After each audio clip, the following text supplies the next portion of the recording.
So I've been in the industry for, probably 20 plus years, maybe longer. My background is actually a lawyer, and I was just got into bodybuilding through college. It was just really to gain strength for soccer, just look better, build confidence. And I stayed with it throughout my early adulthood while I was practicing law and I was bodybuilding and competing.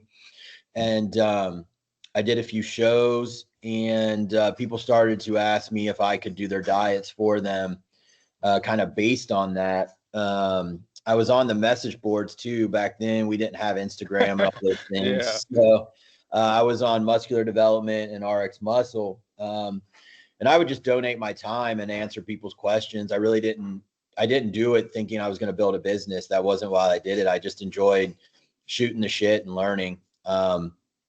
And as people started to learn that I was taking local clients, because they would come to my house on Sundays and I would take their body fat and we would adjust their diet. And I was doing all that for free. They just had to buy supplements. Yeah, they just had to buy supplements from me. There was a company in Kentucky called Beverly International. Yeah, And I so, remember them. yeah, so I would stock their product. They'd give me wholesale, and I kept it at the house. And then the deal was whatever supplements you need, you bought from me. So, maybe I'd spend 45 minutes with someone and maybe make 50, 60 bucks on a wholesale, selling a little protein and maybe a couple amino acid tablets.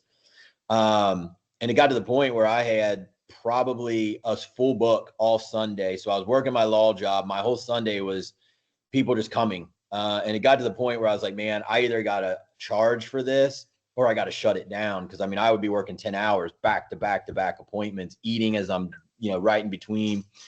And so people were like, yeah, we'll pay. And so I started at $250. It was $250 for a 16-week prep.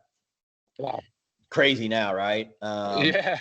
Yeah. And so, I got good results and people were like, man, I don't really want to pay more, but, we would certainly pay more. And it kind of just went from there, man. And I started, charging more. And then because of my affiliation with muscular development and RX, people started to say, oh, well, if you're doing it there, can you do it online?